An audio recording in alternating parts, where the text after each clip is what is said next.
ഇന്ന് എൻ്റെ മോൻ്റെ ഗ്രാജുവേഷൻ ഡേ ആണ്. ഗ്രാജുവേഷൻ എന്നൊക്കെ കേൾക്കുമ്പോൾ നിങ്ങൾ വലിയ കുട്ടിയൊന്നും കരുതണ്ട, കുഞ്ഞു മോനാണ് കേട്ടോ. അപ്പോൾ അവൻ്റെ ഗ്രാജുവേഷൻ ഡേ ആണ്. UKG നിന്ന് 1ാം ക്ലാസ്സിലോട്ട് കയറുന്നതിൻ്റെ ആ ഒരു ഗ്രാജുവേഷൻ. പണ്ടൊക്കെ നമുക്ക് നഴ്സറിയിൽ നിന്ന് 1ാം ക്ലാസ്സിലോട്ട് കയറുമ്പം വല്ല മിഠായിയും കിട്ടിയാൽ കിട്ടി അല്ലേ. അപ്പോൾ പറഞ്ഞു വന്നത് വേറൊന്നുമല്ല, മോന് ലഞ്ച് ബോക്സ് കൊണ്ടുപോകണ്ട, ഉച്ച വരെ ഉള്ളൂ, മോൾക്ക് മാത്രം ഇന്ന് ലഞ്ച് ബോക്സ് എടുത്താൽ മതിയേ.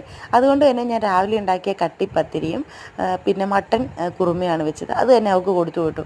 അല്ലെങ്കിൽ ഇനി ചോറൊക്കെ ഉണ്ടാക്കുമ്പോൾ എനിക്ക് പോകാനും താമസിക്കും. അപ്പോൾ അവൾക്ക് തന്നെയായിട്ട് എനിക്ക് ഉണ്ടാക്കാനായിട്ട് ഒരു മടി. അതുകൊണ്ട് ഇന്ന് അവൾക്ക് ഇങ്ങനെയാണ് ലഞ്ച് ബോക്സ് കൊടുത്തു വിട്ടത്. അപ്പോൾ അവൾക്ക് ഇഷ്ടമായി കേട്ടോ കട്ടിപ്പത്തിരി. ഒരെണ്ണേ വെച്ചിട്ടുള്ളൂ, അത് ഞാനിന്നിങ്ങനെ പിച്ചിയിട്ട് കൊടുത്തു, അതാകുമ്പോൾ കഴിക്കാൻ എളുപ്പമുണ്ടല്ലോ. പിന്നെ ഇതാ നല്ല തേങ്ങ അരച്ച് വെച്ചിട്ടുള്ള മട്ടൻ കറിയും. അങ്ങനെ ഞങ്ങൾ ഒരുങ്ങി ഒരു 10 മണിയൊക്കെ ആയപ്പോഴത്തേക്കിനും ഗ്രാജുവേഷനിലേക്ക് പോയേ. അപ്പം മോളും മോനും രാവിലെ തന്നെ സ്കൂളിൽ പോകുന്ന ടൈമിൽ തന്നെ പോയായിരുന്നു. അത് കഴിഞ്ഞിട്ടാണ് ഞങ്ങൾ പോയത്.